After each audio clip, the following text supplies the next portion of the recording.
Morning. Welcome to Community Voice. I'm your host, Keith Parris. I want to thank everybody for joining us this morning. Good morning, Debo. Good morning. Good morning. Good morning. Good Good morning. morning, Jermaine.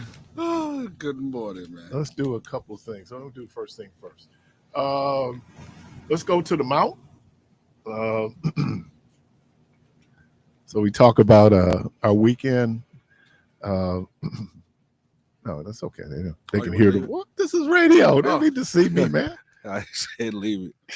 This was radio. Man, I signed up for radio. No, we want to see the guy. Yeah, I mean, and then next thing I know, I'm on TV. I'm on TV.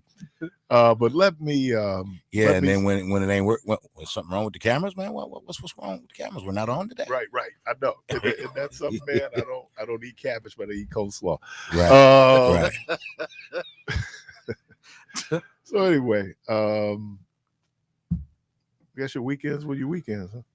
Yeah. Well, I had to spend mine with you, a portion of it anyway. So that was always It was a good part of the weekend, wasn't it? Yeah. Let me do this real quick, and then I'll talk about what Debo is alluding to. Mount St. Mary's University, Emmitsburg, Maryland. We're going to the dance. Hey. We probably won't be there went long. Didn't you? You went there, didn't you? Yeah, I went there. That's my alma mater. So shout out to Mount St. Mary's. Let's man. put him up on screen, man. Let's see if we can get him up on screen. We have made, well, sort of kind of made it. We had to play the play-in game on Wednesday in Dayton, play American University, which is a gorgeous campus. So y'all really not in? Shout out, not yet. Yeah, we in, but we got like to play it. Yeah. So if we can get Thursday or Friday, then we have to beat American University. Now, again, the Mount did beat Miami, beat the U, which one of the reasons why they ended up firing the coach, because you're not supposed to lose to Mount St. Mary's. That's a money game for us. Yeah. Very, very excited about that. Didn't know. We just switched conferences. We used to be in the Northeast Conference. And 4 years ago, we went to the Metro Atlantic Athletic Conference, the MAC. And so this is the seventh time that Mount St. Mary's has gone to the NCAA tournament, always as a 64 or 63 seed. Yeah. But hey, man, we take the money. Hey, man, get in how you fit in. I'm saying, man. I'm real excited about that. I probably won't be as excited on Thursday morning, but y'all might do something. I don't know. I haven't seen. I got to check and see what American University's done this year. Wow, they got some shooters. They were showing. Really?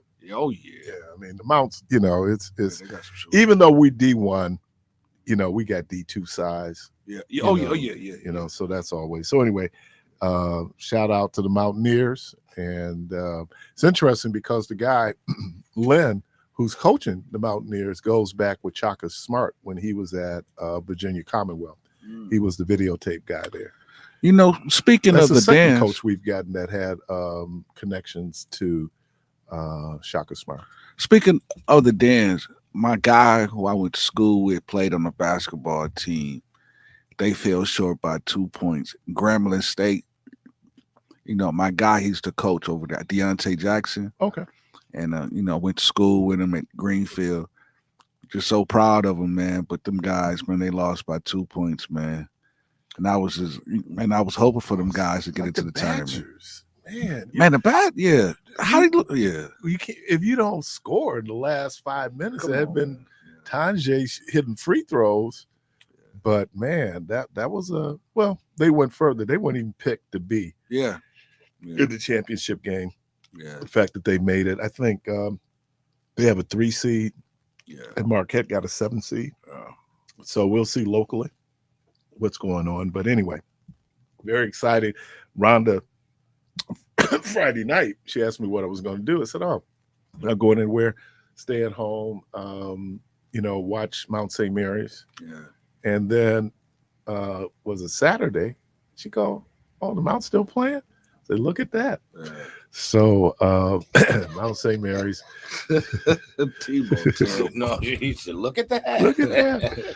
The oldest independent Catholic college in the country, the second oldest Catholic college in the country. So we're the oldest independent Catholic college, the second oldest Catholic college in America. They go back to 1806 or 8 or something like that. It's really amazing when you go in the student union. What was it like back then, Keith, when you were there?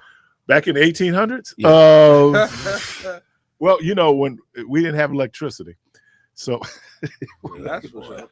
it's amazing. I tell the story, you know, and I would not advise this, but this is only a 19-year-old's faith. I was a student at American Baptist College in Nashville, Tennessee.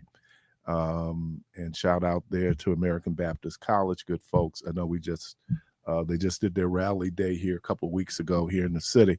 And so I wanted to play basketball at American Baptist obviously didn't have a basketball team. And so I was looking at several schools. One of the schools I was looking at was Oral Roberts.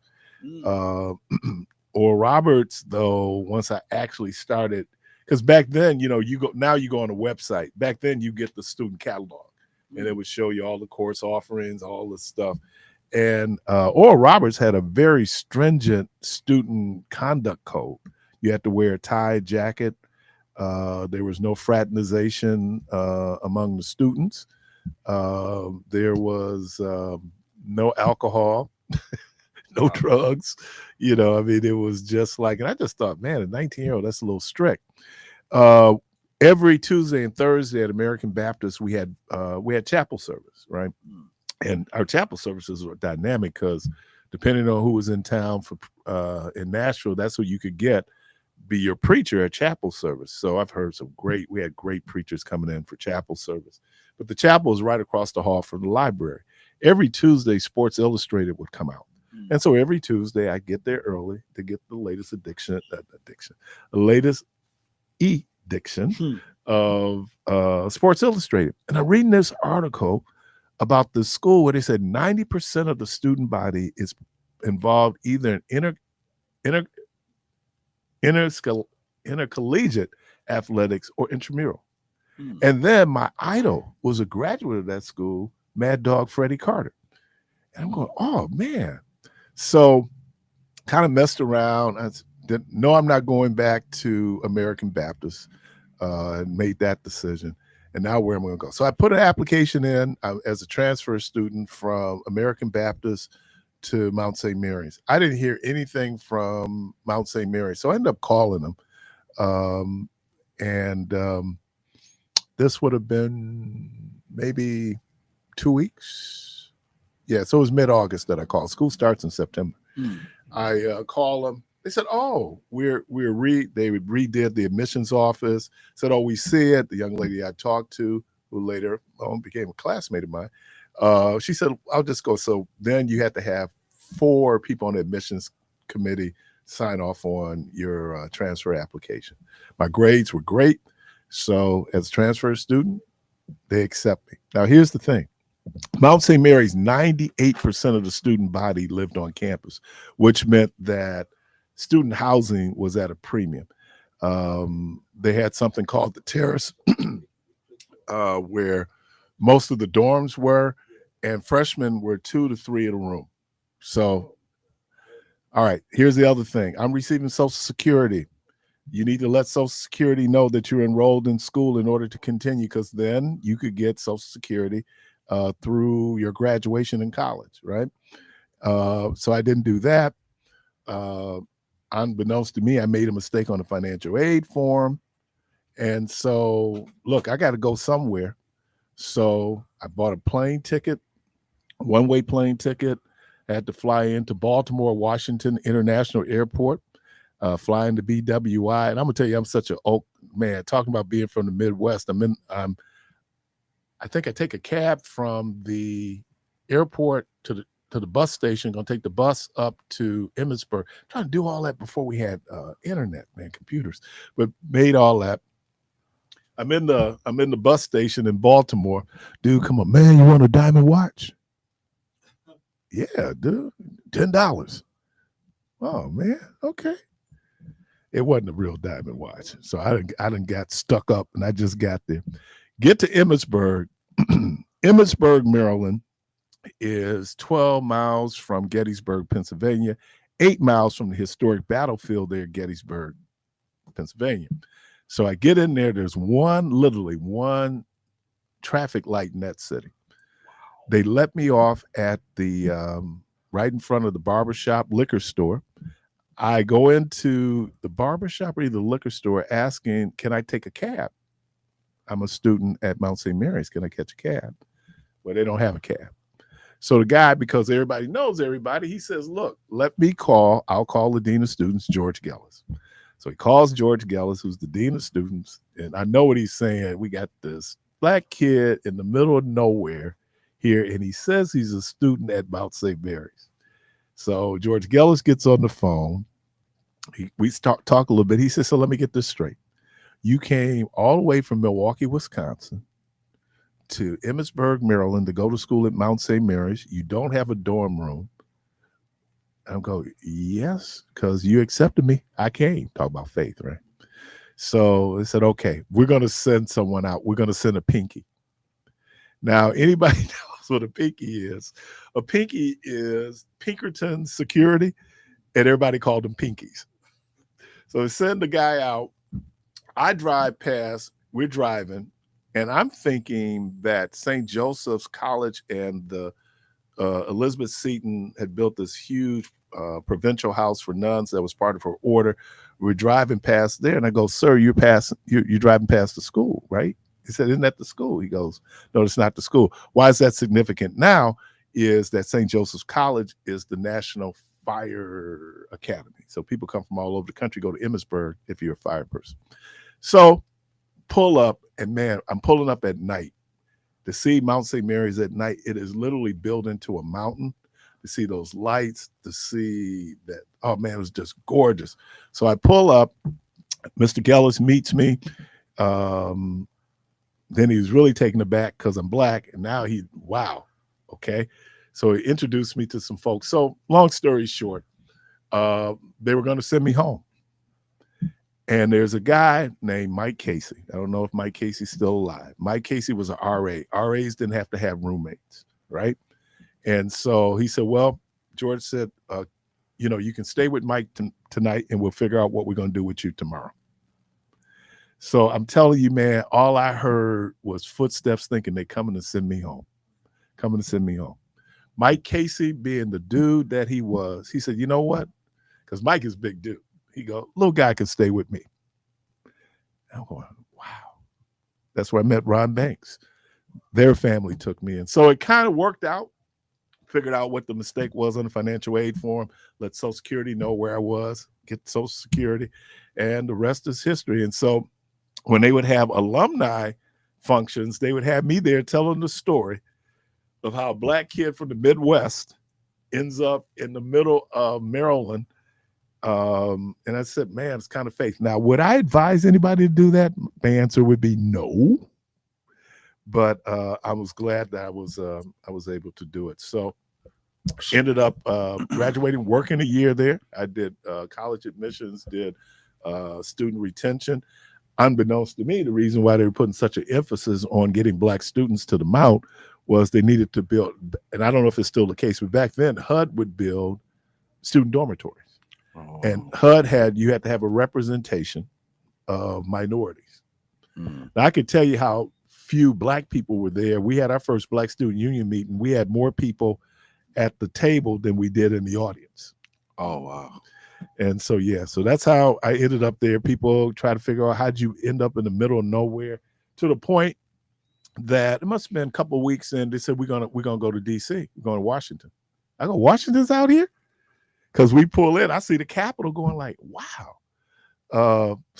And let me do this. Let me shout out Fred Carter. Fred Carter, as you may or may not know, played with the Bucks. Yeah. Played with the Bullets when the Bucks beat the Bullets to win the championship. He was a rookie on that team. But then Fred Carter played on the worst team in the history. He played on that Sixers team that won like 7 games. Oh, wow. But the next year, they got Julius Erving. Oh. And because they got Julius Erving, we got a chance to see him play twice. We got a chance to see him play at the Cap Center. And then we took a bus up to see him play at the Spectrum in Philly. Yeah, Spectrum. So thank you, Freddie Mad Dog Carter. Ended up coming back coaching the women's team. So that's how I ended up there at Mount St. Mary's. So, question: Mhm. Did you try out for the men's basketball team back then? My sophomore year, they had asked me to come out for the team as a walk-on. Yeah. But what I quickly discovered was college basketball is a job. And I wasn't feeling basketball like that, like I thought I felt it when I was at American Baptist. But I found something better. I became president of the Black Student Union. You didn't have to work. Oh yeah. I mean, I got a lot of rhythm being president of the Black Student Union, man. My little tweed jacket and my blacker than black, my dead mic, and so anyway, that's how I got to Mount St. Mary's. Let me do this real quick. We got a few minutes before we go to break. I did have the great honor and the pleasure to be at Mother Neely Sims' homegoing. And man, let me tell you something. Now, people know me. No, I'm a stickler when it comes to time at a funeral, right? In my mind, an hour and a half, 2 hours max. This funeral was 3 hours, but it did not feel like 3 hours. Oh my God. It was, first of all, how Michelle laid out, just how she laid her mom out, and to see all these white roses and a beautiful white coffin. And oh my God, it was just incredible. And I got a chance to hear some people. As Debo mentioned, Bishop Paul Morton was there, Bishop Neil Robertson, Tim Rogers. He was Tim Rogers and the Fellas? No, just Tim. No, but it was Tim Rogers and the Fellas, Yes, right? yes. And but here's somebody I did not know. I guess she's on the poster. She must be good. I had never heard Tiffany Terry. Really? I noticed her daughter. I'd never heard her. Oh my God. Oh, and her brother, Jarvis. Oh yeah. And you know what? I got the sense. I'm a choir guy, but it was a little quartet-y. Which was a great rhythm. But oh my God! But to hear her, to hear Jarvis did just this incredible medley of songs we used to do before we had music. Oh my God, to hear those songs and just to hear the medley. Fire keep on burning. Fire keep on burning. Then he go and everybody. It was incredible, man. To hear all that talent. To hear, I hadn't heard Phoebe Hines in a while. Oh man, she was great. Her brother, Bishop Hines, got up, and I know he's done that song before. That's actually a recording that he did. Right. And we play it from time to time. Yeah, I mean, just to be able to hear that. DeMarco Morgan. Now his mother used to used to eat that song up. Don't even. My buddy Thomas Watley died. I remember Thomas. Yeah, and so we're at Tommy's funeral over at Philadelphia. And I'm on the program representing Metropolitan. Mm-hmm. And guess who I had to follow? Mother Hines. I said, this ain't fair. Oh my God, Mother Hines. And there's a great clip of her and Bishop Hines at convocation when she's, recovering from cancer, and they do the testimony. And let me shout out Bishop. I ain't gonna say, was it tears, necessary tears? Yeah, go ahead on. Yeah. Go ahead and don't let nobody tell you don't cry. Don't cry. Oh man, that was so. It was. Look, man, y'all know I'm a hater. I'm a hater, and not once did I sit there with my arms crossed. Did I, Debo? That was Jermaine said, that was a couple of times, but I think it was just your positioning on that particular day. Yeah, man. I mean, it was. So, man, what? And the fact, and here's something. It's really fascinating as it relates to the Sims family. When Dr. Donnie Sims had passed, it was during COVID. Mm-hmm. And a lot of churches weren't doing in person. They certainly weren't doing funerals. And Holy Redeemer, Church of God in Christ, allowed the family to have the funeral there. And at that point, I had not been in a live church service for maybe 2 months. And man, did I tell you we had church? Yeah. Well, we had church Saturday. And but again, shout out to DeMarco Morgan. He was the MC. Did a great job too, man. Oh man, I wouldn't even say MC. He was the efficient. He knew how to keep going, and I think they knew it was going to be a 3-hour funeral. But it was 4, wasn't it? No, we started at 10, and I left at 1. It was almost 2. Because I didn't stay for the visitation. No, not the visitation, the second viewing. Keith, we all walked out at the same time. Remember you said to me, I should have went out the other door. Yeah, I ended up getting my steps in, man. I ended up walking out that wrong door. I should have went out the door, but get a chance to see a lot of folks there. But it says a lot about her impact. Rhonda was asking, what was it with the nurses?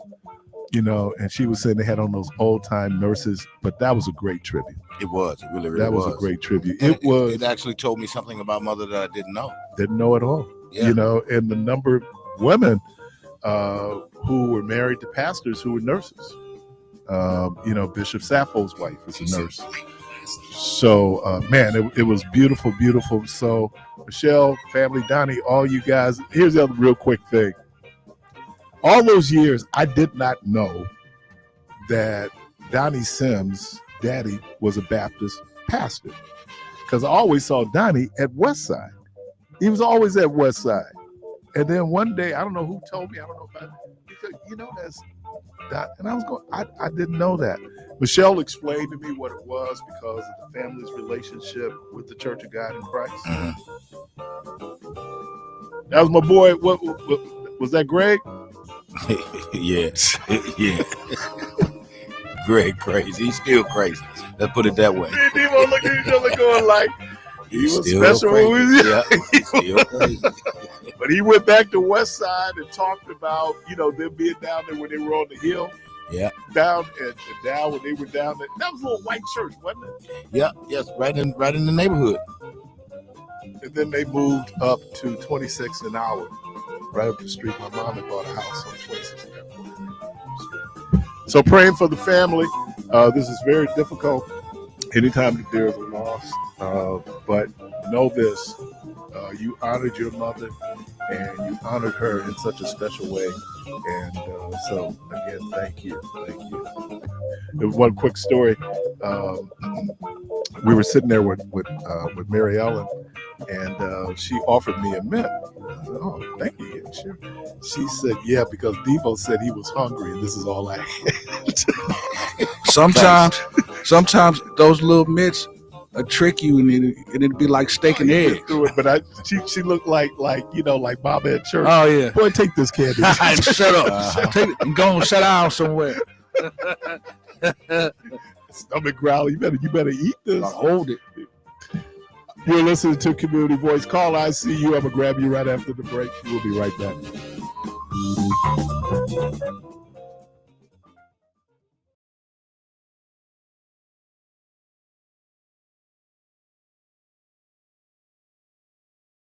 Donald Trump is out of control, stopping payments for healthcare and food for hungry kids, eliminating the Department of Education, and letting Elon Musk access your most private information.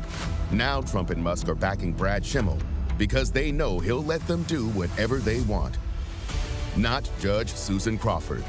She'll be the check and balance we need to protect us from Trump when he goes too far. That's why we need Judge Susan Crawford on the Supreme Court.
host, Keith Parris. All right, welcome back to Community Voice. Caller, welcome to the program. Good morning, Keith. This is John. How you doing? I'm good, John. Good. Do you ever hear this term? It's a social science term, catalactics. It sounds like a Cadillac car, but it's not. No, I have not. Hello? He was on hold all that time. And then, That's like being in line, yeah. get to the door, And he you found close. Jesus.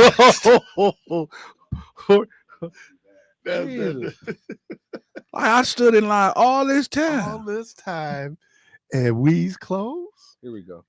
So you want me to take it? Yeah. All right. There we go. Caller, welcome to the program. Something dropped off my phone. Okay, I thought you didn't deliberately do that, did you? No, I don't have control of the button. I don't think so. But anyways, did you hear what I asked? I said, did you ever hear the term catalactics? No. Okay, it's a social science term. It's not normal use, but it's a science of the market. It's not exactly the same as economics. It's more specifically the study of the market. The word in Greek, kata, like cataclysm, catapult, like you're throwing a football. And the second part, it means else. So it's like you're throwing down with somebody else, literally. So it's like a football game or a judo game, sports of the market. That's basically what it means. So the market is not static. The market is a growth thing. So when the guy insulted me and said, I'm this do-gooder white guy who's never been black, if I see him drunk and he's getting in his car and I see him day after day, yeah, maybe not every day he's going to get in a car accident. One day he's going to. So if I go up to him and say, excuse me, neighbor, you really look wasted and I don't want to see you get in a car wreck. And he says, you're white. You've never been black. What would you know, Mr. Do-gooder white guy? That's the way the guy treated me about a half hour ago. About 45 minutes ago. So, quick question. Did you hear that? Did you hear him? I heard bits of that. So, quick question. I think what people are saying is that just like I don't know what it is to be white because I've never been white.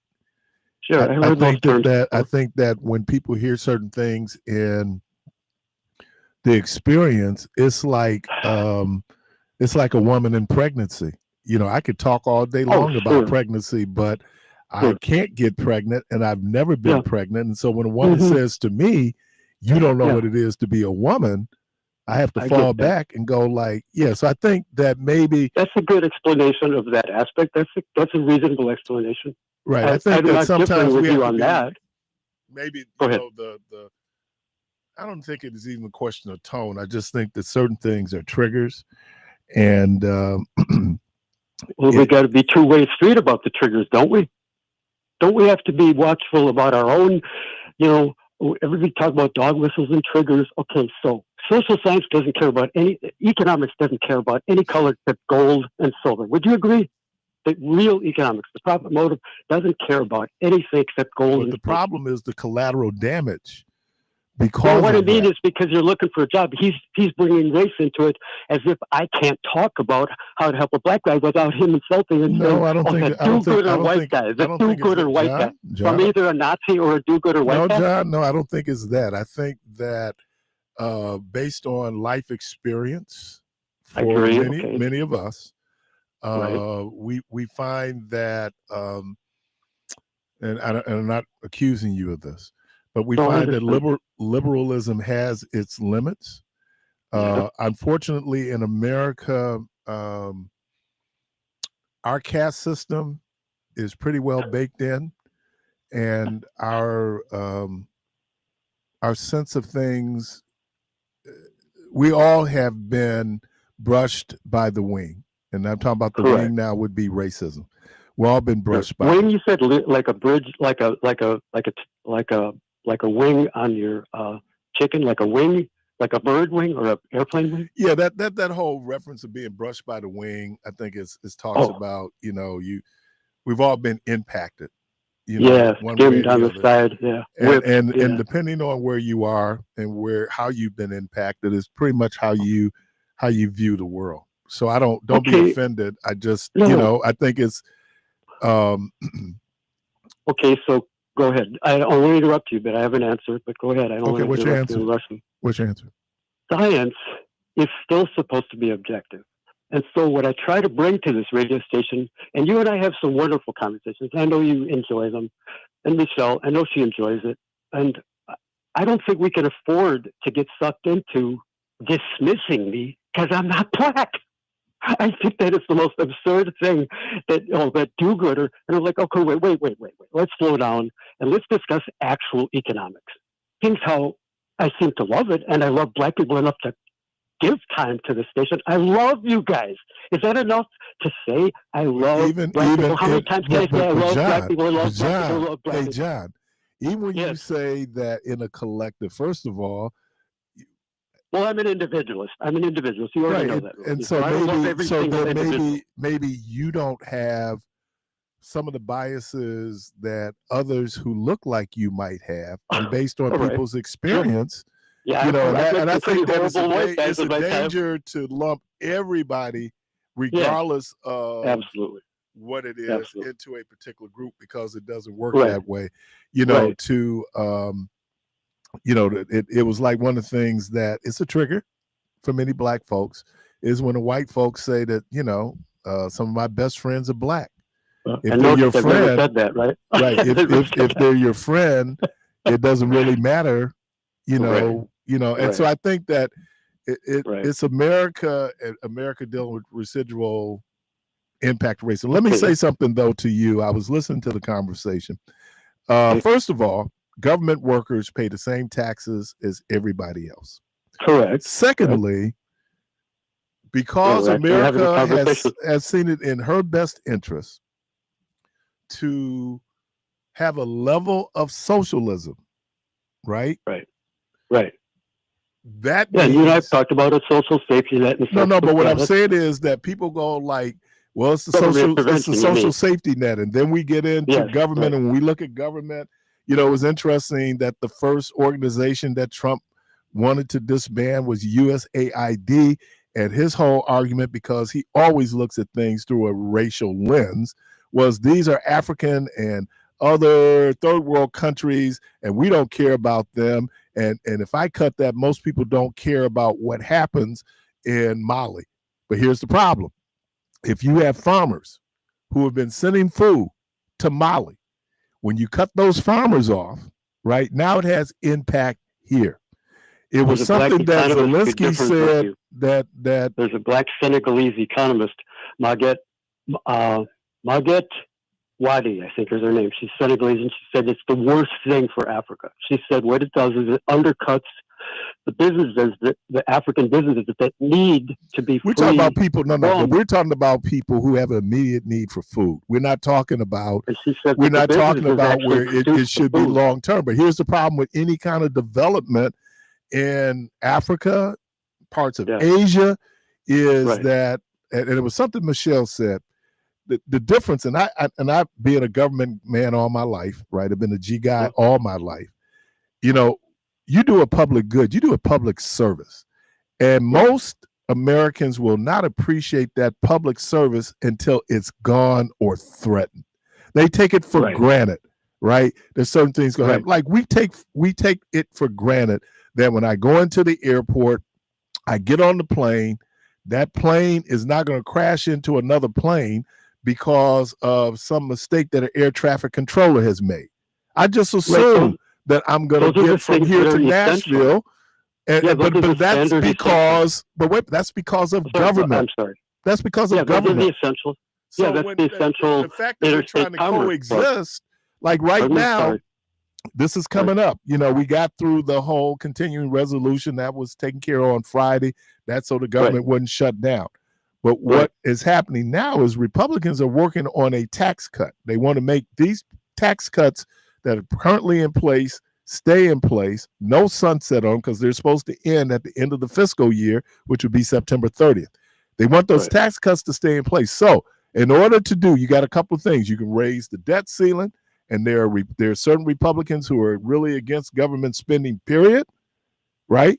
But in order to do that, if you don't raise the debt ceiling, then you're going to have to cut government programs. They use terms like entitlement, and entitlement not necessarily. Yeah, Not no, necessarily. because of the That's what dynamic Elon scoring Musk work. allegedly is doing, trying to go and show that I there's mean all they're two this. separate Wait a minute, issues. No, John. what I mean That is there they're are all two this separate waste in issues. Go ahead, government, and so if we can Right. cut out the waste in government, then we'll be able to afford the tax cuts. That is Wait a not. minute. It's not, because at some point you're going to begin to cut. When they went in and laid off 70,000 people at the Veterans Administration, at the same time, Donald Trump says, I'm supportive of veterans. When veterans, and even then, some people were saying, even prior to, because a lot of the expansion of the VA had everything to do with the number of people who had been impacted by burn pits. And so there was some legislation that was what did you call it? Burn pits. Burn, like burn, burning with fire? BURN pits, where they would take waste and you burn it, right? And these soldiers were affected by something like that? Yes, because they were creating all these toxins. They're doing the hard work, or they're just in a because they're getting sick. Pollution area. Yes, they created area? toxins in those burn pits, and it impacted well, so many people that served. So then you're gonna go back. I just heard Duncan come out, and he's like, "Look, we're just trying to find waste and fraud." Yeah, what one man's waste and fraud is another man's benefit. So it really depends on where you are, and the other piece of it is government becomes important. I don't know why people want to. There's some people out here. We need less government, until it's your veterans benefits, until it's your Social Security, until it's an air traffic controller. Then all of a sudden you begin to realize, or if you have a child who has special needs, Title I under the Department of Education, that is not just in inner city areas. There are suburban areas where there are kids with special needs who get that Title I money. So this idea that government, we don't really need government until you need government. Let's look right now. We just had a major storm. We got a little bit of it, but in Alabama and in Tennessee, they just gone in, and just had incredible damage done. Who's going to go in? FEMA. Right. But what happens with those? Hold on. In Alabama, where many of those people supported Donald Trump, and he goes in and he tries to gut FEMA, because now you need government. People in California who could not afford the high insurance premiums for fires, they need FEMA. It doesn't matter if you're a Democrat or if you're a Republican, because all of these folks pay taxes. That's what we pay taxes for. So when I need government is there. I never forget, I worked on the South Side back in the 80s. And that's when we were really dealing with the industrial downturn, jobs going overseas, factories closing here. I worked on the South Side, which means the population that would come into our offices at the Office of Public Assistance were people from West Allis, people from South Milwaukee, people from Cudahy, people who had lost their jobs. But they had something, we call it the business where you're asset rich. You own your house. There's equity in your house, right? So if it's more than $5,000, right, you wouldn't be eligible for programs. So I would have white males say to me, if I was black, I bet you I got it. I said, no, if you were poor, you would have gotten it. Because now he said, I paid my taxes.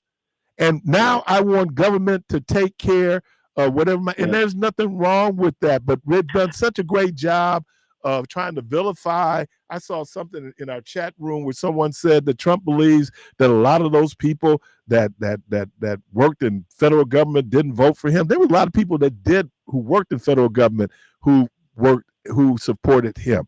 So now this idea you've been able to go in, but this whole thing is if we want to talk about government waste, let's talk about all the contracts that Elon Musk has with the government. Are we reviewing them for waste and fraud? The answer is no. So once we get off into this whole diversion, here's the other thing. You said that the economy is not static. But, static. Okay, couldn't hear the word. Go ahead. Businesses depend on the status quo. That is why the stock market went crazy last week because of the uncertainty. And then here's the other thing. Yeah. And again, he said I didn't mean that you don't want a framework. You want a framework. Wharton School of Business. Show me any reputable economist who will tell you that tariffs are a good thing. I agree. You can't find one. Now they'll tell you that like they might be necessary for negotiating peace, but here's the deal. This dude wake up and he go like, let me pull a number out the sky. So I'm gonna put a 250% tariff on goods that are coming from the EU, certain goods that are coming from the EU. You know, because he always thinks that you can go in and you can force folks. They do put gigantic tariffs on us. All these countries do. Canada has a quota for everything. I lived in Canada. Remember, I told you that they have like a 30% quota on tons of stuff. It's not that I'm pushing for tariffs. I'm saying if you're going to have less, the only reason why America has trade deficits is because America decided to outsource a lot of the building of their products. Because quite frankly, a lot of those things Americans could not afford if they were built in America. Let's not lose sight of that little thing. Because what it costs to build something in Vietnam is far less than it would be if we had American workers doing it. Yeah, the new version of Japan, like when we were little kids and they say made in Japan, and now it's high-class Japan, and Vietnam's where Japan was 50 years ago. Is that a way of saying it? Well, it's part of that, but what I'm saying is that, and here's where Americans are complicit. Americans want cheap goods. Right. Well, in order to get cheap goods, you have to manufacture those goods in countries that don't have labor laws, that don't have a minimum wage. Not to say our minimum wage is adequate, is not by any stretch of the imagination. You don't have a lower standard of living benefits. Or if you look at China, China can put people to work because the government is taking care of their health care. The government's taking care of their housing. That's always been the whole thing about how China's able to build products cheaper. Well, if you want jobs to come back to America. Hundreds of millions of unemployed people. About 300 million people live on $2 a day there. So they got hundreds of million people. It's like almost the whole United States packed into China with no jobs. Yeah, but they're feeding them. Yeah, barely. You're right. Right. I mean, so that can stem revolution. I'll never forget my history professor at the Mount, Dr. Morrison, who was just, man, when it came to this Revolutionary War, this guy was just, he was a scholar. But he said, revolution is not bred in the ivory towers. He said, revolution is bred in the gutters. And his point is that when people get hungry enough, when people get desperate enough, now you're looking at revolution. That was what we were dealing with in the 60s. And then we even talk about in the 60s. Let's go back to the 20s and 30s. Where there was a move in this country for people to become communists, and primarily because of veterans coming back. There was the bonuses that they were promised. America reneged on the bonuses, and now you have the Depression, and communists were making the argument, well, if you have communism, you're not going to have depression. And it was attractive to people, or that there would be more equity in the society. That was attractive. But then what we find out is with any system, any political system, any economic system, there are elites. There are people at the top who benefit more from it than people at the bottom and people in the middle. So I'm just pushing back on the argument that government is not necessary. Government is necessary. No, I would never say government's not necessary. And what you just said is key. You just said any system can have elites, and you meant including communism and socialism just as much as anybody else. Is that what you're saying? Yes. Okay, good. It's human. I would suggest a great book to read, man, is Isabel Wilkerson's book, Caste. Read that book. It's a great book because it talks about not just Isabel Wilkerson. The book is called Caste, and CASTE. And it talks about like a caste system, how most societies have these castes. They have structures, and you have those on the top, those in the middle, those in the bottom. And she uses the example in India of the Dalit people. The Dalits are the untouchables, right? And the only jobs that the Dalits could get was cleaning out waste pins. Yeah, the dirty jobs. Yeah, I mean, so when I understand people do it from this whole political lens and it's jingoistic and, we don't need government until you need government, right? Part of Brother Christopher called it, what supports the American currency is not the gold, it's the military. It's the guns, right. It's the military. I mean, if we owe China money, let China come and try to collect it.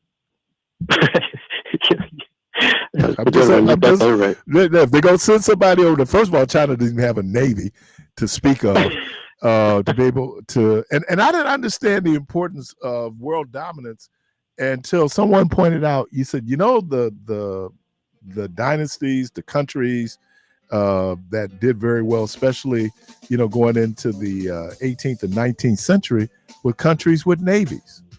Yes, absolutely. That's how the British and the French and the Portuguese and the rest. Prior to that, China bowed out. Yeah, China bowed out about 400 years ago, and they lost a whole bunch of time because they were ahead of Columbus. Yeah. They were ahead of Columbus. Yeah, I mean, they made Columbus's ship look like a in their little minds, they ship. didn't have to go anywhere. Europeans were closed dealing with a cramped space. There were a lot of materials, and then when they went to the New World, I hate to use that term, it's always been there. The New World, and they discovered weed. I'm talking about tobacco. No, really, Right. tobacco Right, really. I forgot about that. Right, I then forgot cotton could grow. Hemisphere. Yeah, so then it became like these things that Europeans could use based on them being resource deficient in some ways. So when you go into Africa, it was more Africa for us was more the human thing that supported the economy. Yeah, they used bodies labor, but then also discovered in the 20th century, 21st century, there are minerals in Africa that the world needs. Yeah. Tons of minerals. Yep. Right. All right, man. Appreciate you. Okay, thank you. Appreciate it. Have fun. You listen to Community Voice. We're going to take a quick break and be right back.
Keith Parris. All right, welcome back to Community Voice, and we're joined in studio by Mr. Matthew Boswell. He's the Senior Director of Student Services at Milwaukee Public Schools. Good morning. Good morning. Welcome to the program. Yeah, appreciate you, Mr. Kelly. I'm Keith. Appreciate you, Keith. Same difference. Hey, Doug might be offended. Tell us a little bit about you, man. Oh, yeah. So once again, my name is Matthew Boswell Jr. I've worked for the Milwaukee Public Schools for 28 years. I currently have the job of Senior Director of the Department of Student Services for Milwaukee Public Schools. Where you from, man? I'm from Milwaukee, Wisconsin, born and raised. Where you go to high school? Bayview High School, proud graduate. Go Red Cats. All day. Well, back when you were there, they were pretty good ball, right? Oh, yeah. Excellent ball. Yeah, my brother graduated from Bayview back in the day. He was a part of that early group that got integrated into the school. Okay. It was tough, man. That's a beautiful part of town, though, man. I just think Bayview is just. I know it got its history, but man, I just love it. If I was young, I'd move into Bayview. Bayview's pretty fun. Absolutely. Where'd you do your college? I actually graduated from the University of Wisconsin Stout. So got an opportunity to play some college ball there, and got my master's, and came back to the city to serve our children. Right? Why would brothers go to Stout unless they was playing ball? Right? There you Stout is out west, right? Stout is up north in Menominee, Wisconsin, Oh, about 45 minutes from Minneapolis. wow. Yeah. So part of why you're here today is to talk about the enrollment for kindergarten in MPS. Right? Absolutely. We just really want our community to understand and know the importance of K3, K4, K5 enrollment. Milwaukee Public Schools has always focused on early childhood development. And at the course of many years, we have really focused on just kindergarten enrollment. We have enrollment fairs each year. This year, we had the opportunity to have 2 enrollment fairs. One was February 1st at South Division. The other one was February 22nd at North Division. Today, that concludes our priority enrollment for kindergarten, K3, K4, and K5. Our enrollment cycle has been open since February 1st. It ends tonight, March 17th at 11:59 p.m. So we really just want to make sure that all of our community understand and know the importance of K3, K4, and K5 enrollment and take an opportunity. You know, I don't know if we always appreciate the importance of early education, right? A lot of times kids are with daycare. You know, my experience, I was with basically caretakers. But we just saw the benefit of our goddaughter who started in K3. And by the time she's in K5 now, she was so advanced in terms of where she should be, because that's the benefit of early childhood education. Yeah, it's just so important to the social development, the educational development for our children. And we want to make sure our children in the Milwaukee community get off to a good start in terms of building those foundation, those finding skills in alignment with reading and all the other core subjects. So just an amazing opportunity. And I encourage every parent to take advantage of this opportunity. Not every community has K3, K4, K5 focus. By state law, you don't have to go to school till you're K5. Mm-hmm. So this is something that Milwaukee Public Schools has always taken passion for doing and making sure our community is aware. How many schools offer K3, K4? Yep. So we have all of our schools, elementary-based schools, will offer K4 and K5. And then we have about 20 plus schools that will offer K3 part day, full day educational opportunity. So yeah, parents have a list of choices. If you're interested in Montessori, if you're interested in bilingual education, if your kids have special education needs, traditional, MPS is truly, when we say a district of choice, is a district of choice. And the most intriguing thing about MPS, we turn no one away. Now, you know, talking pedagogy, you know, in terms of how we instruct kids, the sooner we get them in, and they talk about that development from 0 to 6 is probably the most crucial years when it comes to development of a child. Yes, it's paramount. That's why we continue to just push that narrative of making sure that your child starts school when they're 3 years old. K3, as you spoke of, just the difference in terms of the foundational and social and educational foundations that a kid had when they start school when they're K3 versus a kid or a family that waits to the K5. I have just a question. You offer Montessori, right? Yes. And this is a general question beyond this. What is the highest grade level a child can go through Montessori? Is that up through middle school or? Yeah, so we have the majority of our Montessoris are K8, though, but we do have a Montessori school that goes from K12. So that's McDowell Montessori. So it serves children from K3, K4, all the way up to 12th grade. So we do have varying grade bands in terms of our Montessori education, and McDowell Montessori is a school that serves the kid from K3 to graduation. So beyond the academics, Mhm. how about the development of social skills? The earlier, better, right? Yeah, absolutely. And you just could witness going to a K3 classrooms across our district. If you just can witness from the first day of school to the last day of school, the social development, the educational development, the speech, word recognition, pronunciation of a kid that starts school K3 is phenomenal. So it's just amazing to see. It's something that we're going to continue to push in our community, and I want to encourage all parents that have K3, K4 children. Make sure that your student is part of Milwaukee Public Schools. Make sure you take advantage of this opportunity and start your kids' educational career early as possible. Now you've had a couple of enrollment fairs. Today is the deadline, and basically saying today is the deadline if you want to get your first choice. Correct. Today is the deadline, March 17th. We will be at 5225 West Valete Street. That is our central services building. Please come to the Department of Student Services. That is my department, room 133. We will be there tonight until 7 p.m. We're extending our hours. We know parents had to get off work, had to get home, had to get settled. We will extend those hours tonight. Additionally, for parents that would like to enroll online, you can definitely go to our online enrollment as well at mpsmke.com/enroll. I would like to repeat that, mpsmke.com/enroll. And by clicking on the enroll now button, that would allow you to enroll for the 2025-26 school year for K3, K4, and K5 seats, and they fill up extremely quickly. Does is there impact in terms of your birth date? I know if it's after September 1st. Yes, that is one. Yep, that is one. Explain that to folks just so they. Yes. So that is a state educational law, state statute that if your birthday falls after September 1st, you have to wait till the next year to enroll your student in K3, K4, or K5 program. So unfortunately, you do have some families that have children that may have a birthday September 5th. If you turn 3 September 5th, you have to wait till the next year to enroll.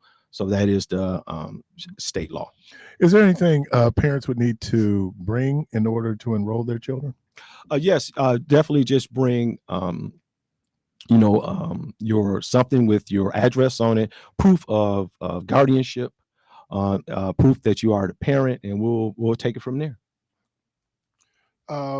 Just based on you working with this, obviously you're out advertising, so you'd like to see more people take advantage of this, right? Absolutely, and we have to. I would like to see people in our community make sure that they're taking advantage of all the responsibilities that we have as parents and as community members, and make sure that we're doing appropriate things by educating our students early, so we don't run into some other things that we may have later on in their educational career with building confidence, educational foundation, being confident in who they are, because they know the materials. What I have seen is the main thing is that when you enroll your kid in K3, it builds confidence that they may not have if they wait later on.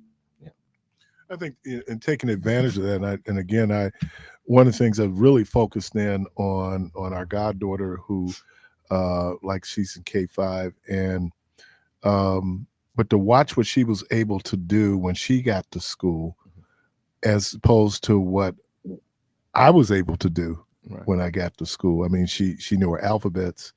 She could count up to 20, 25. She began to write. So all those things I couldn't do when I got there. I had to learn. And I think, especially when we talk about children of descendants of enslaved Africans, the earlier we get them involved in education, the better the outcome. Absolutely. And the comparison is not that this is a bad comparison. Most children age 3 may be home with a grandparent that's retired, may be in a daycare. And I'm not taking any shots at our daycare centers. I think our daycare centers across the city are amazing. But in comparison to being in a thriving educational environment, learning from other children, like you said, learning the phonics of reading, learning the alphabet, learning word recognition, sight recognition, is extremely important. And it sets our children on a trajectory for educational success that a lot of us didn't have. So that's what we want to do for our children. That's what we want to do for our community. And they're learning. Whether it is more formalized, they're learning what they're seeing. You know, you have people, you know, they're sitting there watching Jerry Springer all day, you know, because correct, you know, they're in a safe environment at the same time. And my uncle and aunt, they weren't in a position where they had a lot of education. They could teach me my alphabets, be able to recognize my name. I'll never forget, must have been in the first grade, just how confusing this is when they had the colors and we were learning our colors. Right. And I didn't know the words. I knew the color, but I didn't really know the words. And so being able to now, for whatever reason, and I have to really always compliment my mom on this, she put such a premium on reading that once I got to the point where I learned how to read, you know, I was going from there. I wish I could learn how to count, but certainly going from there. So it becomes important that the sooner we get these kids in a structured formal education, again, as we said, repeating ourselves, the better the outcome. Again, if people want to take advantage today, just give them that information. Yeah, once again, you'll be able to apply in person. You come around to 5225 West Fleet Street from up to 7 p.m. today, room 133. Someone will be there to help you make a selection that best fits your K3, K4, or K5 student needs. Additionally, if you can't make it down, you can enroll online. That's mke.com/enroll, and you click on the blue link enroll now, and you'll be able to select the 25-26 school year, and you'll be able to enroll for grades K3, K4, and K5. And once again, I just want to encourage all parents in our community to please take advantage of this opportunity. There's no greater gift you can give your child than a foundational sound education. Thank you. Good job, man. Yeah. So you've been watching NCAA's. Yeah. So what you? No, you good. We just talking now, man. We just chopping it up. Oh yeah. Well, let's talk NCAA. Yeah, I've been watching it. What you got? I'm gonna go hard with Wisconsin. I'm a Cream City advocate all day. So I'm gonna go hard with Wisconsin, hard with Marquette. They got a long road. St. John is real tough. Yeah, but see, Marquette's problem is they don't have size. They never have size. Right. Well, last year they were a little bit taller. Yeah. And the guy they had was actually, he was skilled. But I think that when they go up against some of these bigger teams, I was waiting on Food Friday, and me and this guy, we were watching, and we were saying that they have problems with teams that are not only bigger, but, you know, skilled. Absolutely. You know, so it, you know, and a lot of people, they did a thing this morning on CNN, and they talked about the overwhelming number of number one teams that win. It's like 27. I'm going to go back some years. So 27. So, and then everybody, I think everything was like 6, number 2, but it's Goliath usually wins. Yeah. You know, I hate the, you know, and that's great. You know, my alma mater made the tournament this year, but we ain't gonna be in long, man, because you got 2,500 students. We're not how you compete. And I think our play-in is against American University. American University got 8, 9, 10,000 students. So just based on that, it's going to be tough. But hey, you have the was the Farley Dickersons of the world, Yeah, the yeah. UMBCs of the world where you knock off, but it's rare. Yeah, it's gonna be a lot of upsets. This is my sleeper pick, and you heard it first on WNOV. Okay, with Keith. Okay, Houston. You think Houston's going to get knocked out? No, I think Houston gonna be the sleeper pick Oh, to win it all. They're number 1 seed, though. Houston. But I say sleeper pick because I don't think people understand how good they are. And how hard they play. I can't believe Duke is the number 1 seed, but I hate Duke. So it doesn't for everything Duke represents. I hate Duke. But yeah, because the team that I root against, and I just fell out with him, man. I don't know, maybe when he was at UWM and the way he left UWM, but that's the business. Bruce Pearl down at Auburn. I do not like Auburn. Yeah, I love Auburn football, but I hate Auburn basketball with him there, man. because of Pearl. Yeah. Yeah. Okay. Yeah, I'm not. But I would think who else is a sleeper out there? Wisconsin could probably sneak up on some folks. Yeah, they will. But it comes again to sides. In the Big Ten tournament, Michigan just overwhelmed them with their size. That's why last night we lost. They overwhelmed us with size. Yeah, you got to figure out. And you play college ball. I've never figured this out. In the pros, you get the ball to your best player. You figure that out all day, right? There's one of there's a Will Ferrell movie I love called Kicking and Screaming about this youth soccer team, right? And so they get these 2 Italian kids who are just off the chain in terms of being able to play soccer. So he's having a pregame meeting. He goes, "What's the offense? Get the ball to the Italians." So you see it in sports. Right. Like if LeBron is on the floor, what's the offense in the last 2 minutes? Get the ball to LeBron. But I've always, or guys in the post, they haven't figured out how to get when you got a mismatch in the post. I don't know. That's what's maddening about college sports sometimes. Yeah. Then I got to remember these are kids. Yeah. Well, yeah, and I definitely agree. That also says a lot of coaching because you have to look for the mismatch in the game. What is the mismatch? What is my advantage? How do I go to my advantage? Why is my advantage important to go to instead of me taking a fadeaway 3 when I don't need to fade to try to be the hero to win the game? So you see a lot of those old school coach teams looking for and executing the mix match like you talk about. Oh, yeah. I mean, that's what the NBA is. Right. The pick and roll. The pick and roll is to set up a mismatch. Who's coming up to set the pick? Right. Who we picking on. I mean, the greatest example, there's many, but the greatest example was Golden State Cleveland when Cleveland won that year. And so the whole thing was, let's find Steph Curry. And remember, Steph Curry was on Kyrie Irving. And Kyrie Irving's eyes got this big. Like, shoot over the top. I know you put Steph Curry on me. Great offensive player, but never know. So I just get frustrated. But then I got to remember these are kids because you look at missed layups. You don't see a lot of missed layups in the pros. Well, they're pros. Yeah. But these are college students. That's the other thing. So momentum, when you're a college student, I mean, you can either roll with it or get rolled over by it. Yeah, and it's a fun time to learn, but it's just those basics of coaching and guiding, because a lot of teams would do better if you play that old school of ball like you speak of.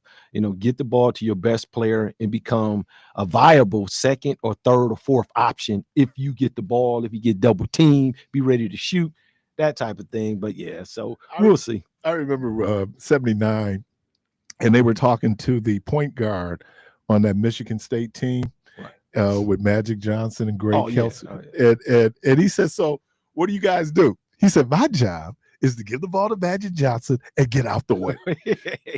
And you can't ask for a better job than that. Right.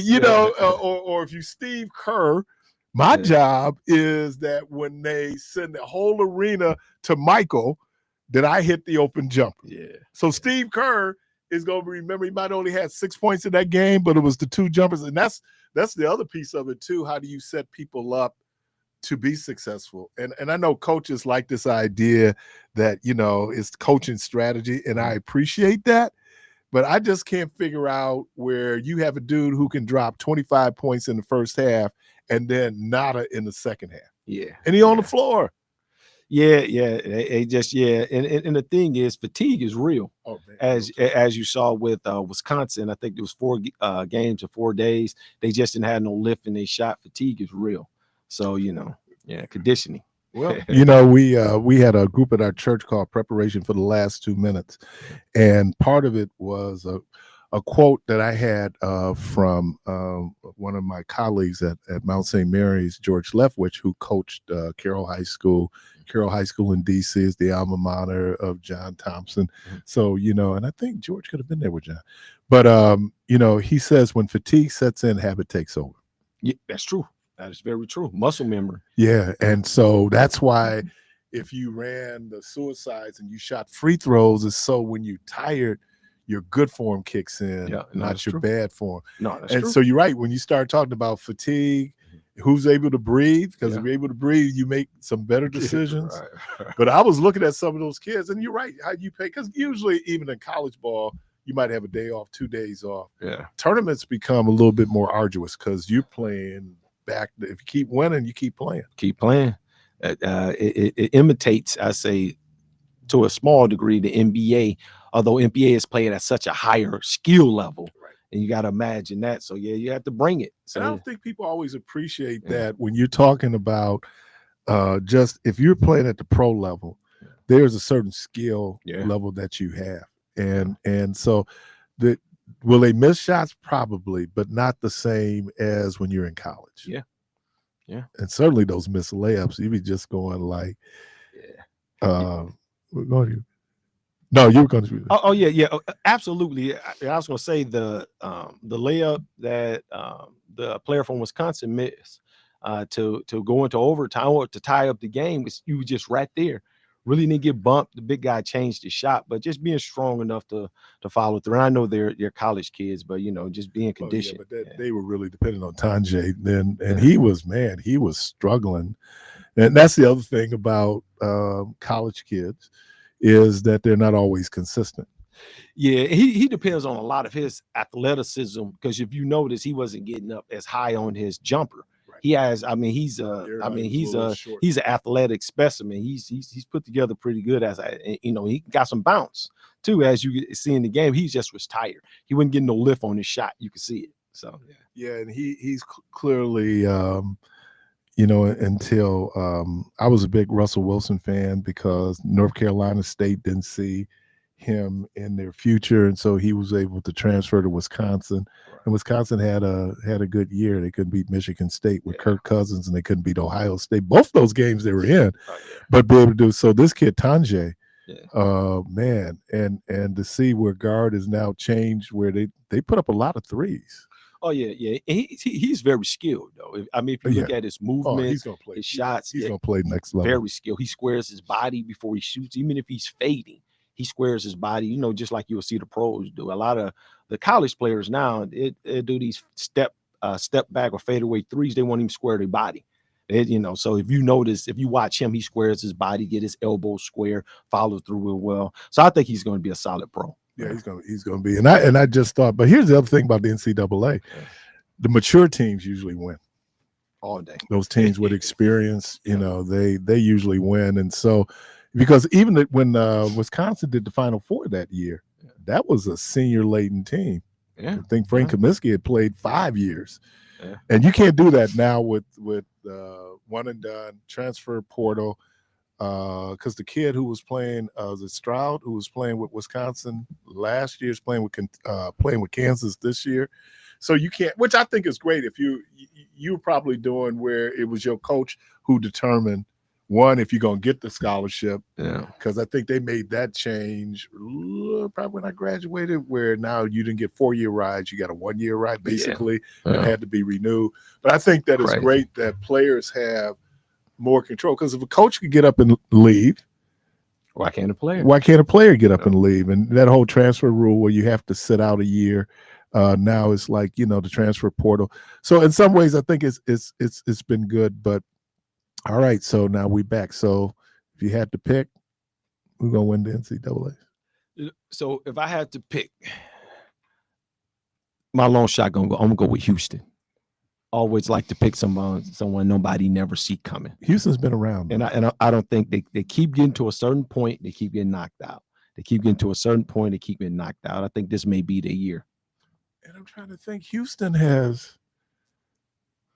they've never won a national championship. That's probably not. Well, they didn't win with Ralph. Did they win with Ralph Sampson? Sampson was at Virginia. Virginia, right. So Five Slamma Jamma was right. They didn't. They didn't win. I think that was the North Carolina State. Yep. No. Yep.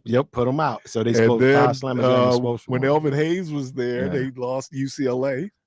Yeah. So they've been close. Yeah. Most of the ball players in our community never heard of Five Slamma Jamma, so you may have to school them a little. Five Slamma Jamma. Wasn't that's Elijah one? That was Drexler. I think Micho was. Oh man. Anderson Hunt played with UNLV. I'm trying to think who the guards were. Yeah. Oh, Benny. I can't think of Benny's last name with the curl. Benny with the curl. Yeah, all of had curls. But that semifinal between them and Louisville, because they had the McCray twins, and that game was just so. They lost to North Carolina State? I think they did. Well, and again, that's so rare. But even you talk about the Georgetown team that lost to my Philly school, Villanova. Yep. They had five seniors start. Yep. And they've been playing those dudes all year. And it just, they always say that but it's rare. I think, but Houston is not like, I don't think that's a bad choice. Yeah, and anybody can go on a run. That's the beautiful thing about the NCAA tournament. Anyone can go on a run. I don't think Duke is healthy enough. They got a solid team. I don't think they healthy enough to win it. I didn't think they were going to beat North Carolina, but they did, and without Cooper Flagg. Yeah. And I think he'll be healthy for. That's the other thing about being a college student or a high school student, man. My junior year, I'm over here playing ball before the season started over at Keefe Avenue School Social Center. Mm. And how you turn your ankle, you hear that crack? Yeah, you know it. Man, it was just like, and tryouts are a week later. Right. My ankle had healed. It took a week. At this age, I'm in rehab. Yeah, for an ankle, you're in trouble. Oh, man. It's so... Yeah, I think with younger people, your recovery is so much. Yeah. The next better. day. Next day, you're kind of out there when you're looking. So the fact that they were able to hold him out, Cooper Flagg out, and still win that game. I hate Duke, but they're gonna be a tough out all day. I think Duke gonna lose, man. Yeah. Want Duke to lose, or you think they're gonna lose? I want them to lose. Yeah, I want them to lose. Yeah, I gotta do. So who you think? Who do I like? I want Duke to lose, but I know they not. But I like Auburn, man. So that cat Boone, man, look good. Man. I know they strong. I mean, they lost a great player last year. He's playing in pros now. Hey, but even Baylor, man, VJ Edgecombe, man, that cat looks good, man. I think those seeds is going to be one of those. Cinderella team? Oh, I don't see a Cinderella out there. Oh. Again, that's the thing. They better watch St. John. St. John. Yeah, watch St. John. That kid Lewis, man, he's a pro. What's his name? KJ Lewis? Yeah, something like that. CJ, better watch St. John Junior. Yeah, he's tough.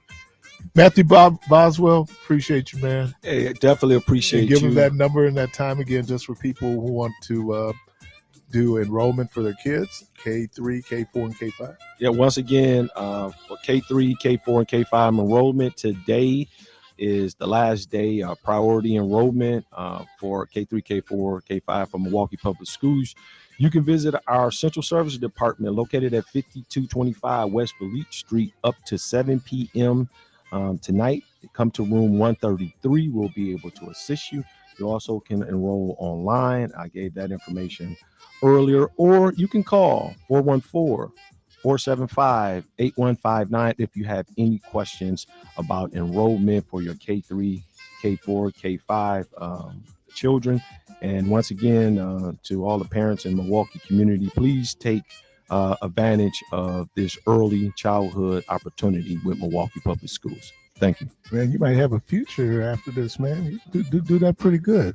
Oh, I appreciate it. Hey, man, to be a radio talk show host, you got to be able to do the phone numbers. You able to do the phone numbers. You in there, man. You got that look great. I appreciate that. Appreciate you, Matthew. All right. You're listening to Community Voice. We're going to take a quick break. We'll be right back.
Donald Trump is out of control, stopping payments for healthcare and food for hungry kids, eliminating the Department of Education, and letting Elon Musk access your most private information. Now Trump and Musk are backing Brad Schimmel because they know he'll let them do whatever they want. Not Judge Susan Crawford. She'll be the check and balance we need to protect us from Trump when he goes too far. That's why we need Judge Susan Crawford on the Supreme Court.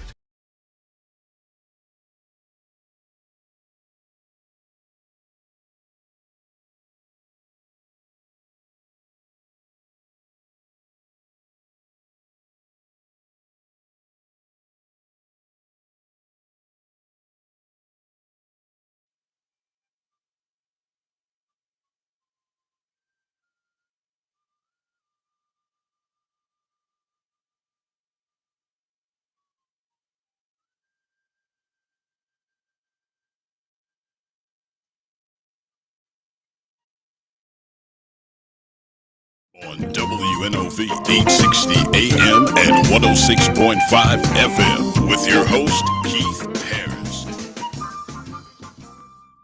All right, welcome back to Community Voice. And just an announcement, Real Men, Real Talk will happen today at G's Clippers, 2200 North Martin Luther King Drive, starting at 5 p.m.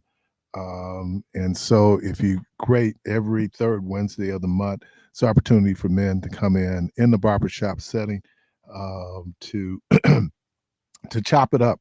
And that's led by Kwabena Nixon. So again, Real Man, Real Talk this evening from 5 to 7:30 at G's Clippers, 2200 North Dr. Martin Luther King Drive. And so we certainly love to see you out. Man, it's an amazing function to be able to see brothers come out. And so WCS, Milwaukee Fatherhood Initiative, Unite Wisconsin, City of Milwaukee, and then Milwaukee County Child Support, Milwaukee County Fire, to very supportive of that program, Real Men, Real Talk. Let's see, this caller has been there for a minute. Think they dropped? I'm sure they did. Let's see. Caller, welcome to the program. Caller. Yep, they dropped.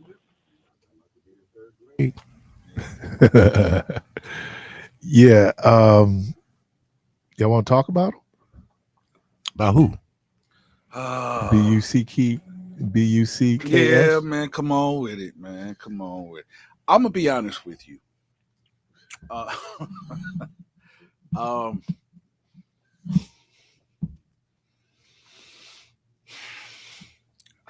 I'm starting to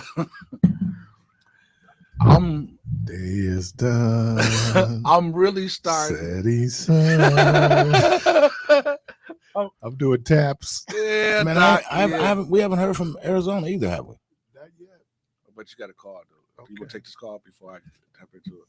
I know you're trying to avoid it. Yeah, but at some point we gotta face it. I Caller, know. welcome to the program.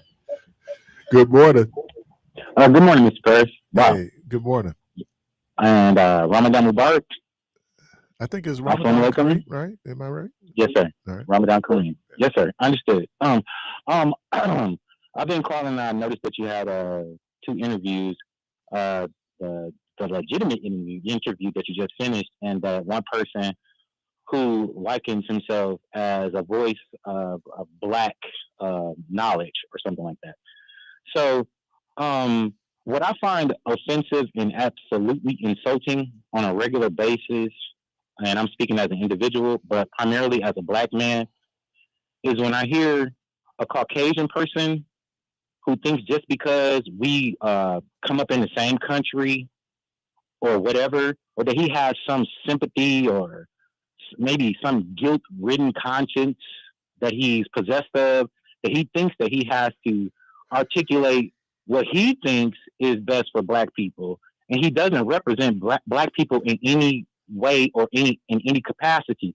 It doesn't matter how much knowledge he has acquired concerning anything regarding our existence as Black people throughout the entirety of the world, because when he calls, he comes off as extremely arrogant, and he condescends. He even condescends to you all. He's arrogant in the sense that he thinks just because he's Caucasian, like most Caucasians think, that they are the best suited, best fitted for every person or human being existence on planet Earth and the perpetuation thereof. So I'm insulted as a Black man. I am absolutely offended anytime I hear some jackleg Caucasoid stand up because he has a problem with Black people at his core, and he doesn't understand the nature of things. And since I know that his nature dictates his behavior, then the next time he attempts to call me out as a person or for some type of physical interaction, let him know that I will damn sure address it, and I will meet him, as he said, anywhere and at any time. Cracker. Wow. Oh, I was gonna get the other caller. What? Yeah, that was for that. I don't know why both. If it's John, I'm not gonna do the back and forth. It ain't. That's for that. Oh, okay. So you want me to get it? Yeah. Call one to the program. Yeah, I need some information. I wanted to know the gentleman's name that just got not the one that just got through talking, Christopher, but the gentleman that was talking to you about the early childhood education. Hold on a minute. I'm pulling up the information for you now. Okay. His name is At 921 West Monarchy, ain't that Lee Street? Yeah, it's now Grant Gordon School. Is that right? Yeah. They had a conversation over a year and something ago. Okay. I did a little change the name. Yeah. I did a little research on it, and I couldn't figure out why they named that school Lee. But I know when I was growing up, it was always Lee Street School, right? Right, for 100 years. Well, I don't know 100 years, but yeah, it was Lee Street School for a long time. And then I guess,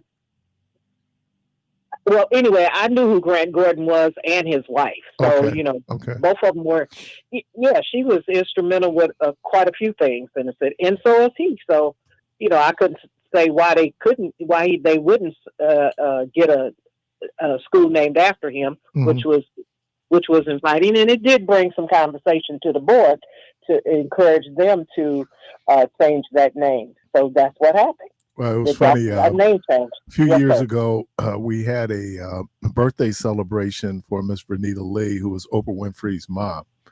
And so when Oprah got up to do her remarks, she talked about coming up from Tennessee to Wisconsin. And then she said, being at Lee Street School. We go, you from here, because most people don't realize we went to Camp Upland Woods when I was a sixth grader with the students from Lee School. And all we called it was Lee Street School because my church was then right on the corner of 9th and North. But it was always Lee Street. Nobody knows how it became Lee Street School, but I'm glad they changed the name. I hope they didn't name it after General Lee. Yeah, that would have been a shame, huh? Yep. All right. The gentleman's name is Matthew Boswell. Oh, Boswell. Okay. Okay. And they have a number here, and I should have wrote the number down, but the number here we have, it says for information on enrollment in NPS kindergarten or mandatory kindergarten, you can call 414-475-8448. They're going to be down at NPS until 7 o'clock. To 7 o'clock this evening at 5220 West Valete. Yeah, 5225. Okay. 5225. I know it well. I've been there about 99 times. So, but I don't know. What was your question that Christopher was referring to? Somebody said something to him that it was a bleed from Michelle's program. Okay. Caller had called in, and it appeared from tone. Maybe a certain level of tone deafness that being condescending. And so, but him and Christopher have had issues in the past. So, oh, wow. I'm sorry to hear that. Well, we all, can't we all just get along? Yeah, I'm saying I respect your, like I always will say, I respect your position. It doesn't mean that I agree with you, but I respect what you say, and then you move on. Respect what the person say and just move on. It's nothing that should hinder you like that and hold your mental progress up. I had and stay focused, right? I had a girlfriend in the past, and when I was rare times I was able to win an argument. When I was winning the argument, she would go, "Yo, mama." So, or when I'm saying there's something where it'd be a personal attack, and so I'm focusing in on the personal attack as opposed to staying on point in terms of what it is that we're talking about to continue to win the argument. Right. And with a brother, you just she's just sitting there smiling like, gotcha. So a lot of times when they can't beat you on the facts, then we go personal. And a lot of people will react, but you just got to kind of stay focused. I remember when I first started, and I would have people who would listen to the program, and they go, "Oh man, they was wearing you out today." Not really, because that's like if you watch me on YouTube, that's Jay-Z. Come on, man, I'm waterproof. Don't. If I get focused in on your nonsense, first of all, just because you say it, don't make it true. And then I'm giving validity to something that I really should be. Just stay focused on what it is that you need to stay focused on. Yes, sir. Well, you have a good rest of the day because, you had a pretty good program today for a Monday. Well, thank you. You're not going to get me off. You got me off my square. What you mean for a Monday? I always had good. No, Almost got you. Almost got me. I was leaning forward. That thought right across your head, like Got my stress bump going. I'm leaning forward. It was like, nah, let me back up. No, thank you for that. Thank you. Yeah. Appreciate you. almost got you, Doc. Almost, man. Yeah. I almost let go. Yeah, Jack. My mama used to say, I'm about to lose what little religion I got. Oh man, Oh, man. Doc, that look on your face was Just priceless. like, I'm going like, oh, wait. Like, wait a minute. No, man, no, it is hard because people say, well, don't take it personally. It was directed at me personally. Yeah. You know, I mean, it's amazing how we have triggers, and people sometimes, because you all into your stuff, you're not even thinking. My late friend, Ron Banks, dark-skinned brother, right? And so his best friend, Buck. So they talking, and we going back, doing what we normally do, man. You know, just talking about each other, going back and forth, man. We said some god-awful things about each other. You know how it is when you got it, man. Yeah. Ain't no rules. Oh, it's low blow. Yeah, I mean, it was just going. And so I don't know how many MFs Ron was. Ron never said a word. You know, Ron just kept going back and forth, him and Buck. And then Buck said, shut up, Ron, you black bastard. Oh boy. Now, Oh boy. most people would be okay, but there was a couple of things going on. Ron was dark.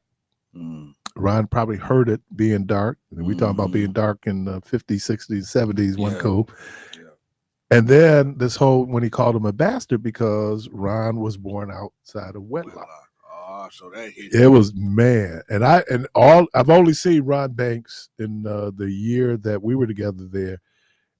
He got into one fight. A white dude unfortunately put his finger in Ron's face. I'd never seen a dude get hit that many times that quickly. Man, and then that whole thing with Buck, because I'm talking about the air stopped. Yeah. Looked like the sun was blocked, like Ron, man. And I don't think Buck realized. Yeah. Because a lot of times our life experience where you would think it's something just innocent, Yeah. but you don't, you know. You hit that nerve. Right. And then it didn't help that Buck was light skinned. That didn't help. You know, so everything, so you have these triggers and you don't even think sometimes like, why was Jermaine tripping? Yeah. But there's some history. Yeah. Yeah. That is there. That is, and I heard this, I stole this from Dr. Demetrius Williams when, he quoted Paul. Paul says, "Oh, wretched man that I am." And he talked about the old man, not old OLE, but the old man, how every day we're working on the old man. And I say to people, I might not be as saved as you think I am. Listen, I tell people this all the time. That old man, I still have access to because he's locked in my basement. And I try to keep from going into that doorway that would open that door for that old man to come back up the steps. Because if he ever come back up the steps, you ain't gonna like me. So just leave me alone. Let me deal with how I'm dealing with life and putting away the old things so I can be this new guy. And I think that, when we're, and this doesn't, especially the people we love and love us, we can say some things. Look, I've only been called nigga in anger once, and it was by my mama. Now, I have been called nigga, but my mama said something, it cut me to the quick. My mama said, I can't stand a lazy nigga. Yeah. And I literally, a lot of things my mother said, I literally started crying. Yeah. It was, so there are things, depending on the source of where it comes from. Yeah. siblings can really be vicious. Yeah. Siblings, because siblings live, Yeah. and they can say some things sometimes, or I've said some things as a sib that you wouldn't, or obviously your intimate partner, because your intimate partner knows some things, Man. and you know some things. Yeah. And just keep on. I told dudes, I said, when you leave, you're gonna find out two truths. When you leave her, one, your true Johnson size, and that ain't your baby. Two things you're gonna find out. Oh no, that's brutal. Oh man, God. it just be going like, dude, Doc, that is brutal. Oh man, I'm just telling you, man. And people can say some things, and you be going like, oh man. And to say brothers are not sensitive, man, pull out the couch, man. Man, pull out whole man. You can say some things to some brothers, and he just being a ball. She Yeah. just because here, my mother, and I heard other sisters say this. Say physically, I probably can't whoop you, but mentally, I'm gonna jack you up. Listen, I'm calling Jermaine. What up, man? What's happening, Keith? Man, we need to go out and have we need to talk. We need to talk, man. And I'm crying in my beer. Keith, you heard that one about say boy turned 18. So he hanging out with his dad. He says, man, I ain't got to pay no more child support. I want you to go back and tell your mama to lose my number. She ain't never got to call me no more. I don't never want to be bothered no more with her, period. So he went back and told his mama that. His mama said, yeah, and go back and tell your daddy, he ain't your daddy. Brutal, man. Yeah, that's brutal. And I want to take it a little anyway. Right. Want to find out he ain't mine. Johnson and Johnson. Yeah, man. Yeah, some of y'all going to win the lottery. Oh, Doc. Oh, you gonna find out some kids. Go and win the lottery. Oh. And you looking at him like, I used to always kid him, and I loved him so much. I love Bill Taylor. Man. But I felt like, man, Bill Taylor got to be my daddy. Because I look so much like Bill Taylor. They got to be my daddy, man. Channel 4? Yeah. And then, I don't know if you ever watched Blackish. Sometimes, yeah. But the oldest daughter believes that Rick Fox is her dad. Oh, yeah. She always talking about Rick Fox is her dad. Daddy. That's my daddy, Rick Fox. Yeah. Pretty Ricky, what they call him. Let me thank Brother Matthew Boswell. Let me thank Debo. Jermaine, thank you. Callers, we thank you. The good Lord willing, creek don't rise. Hope to talk to everybody tomorrow. As always, go for this place of peace. Oh, yeah.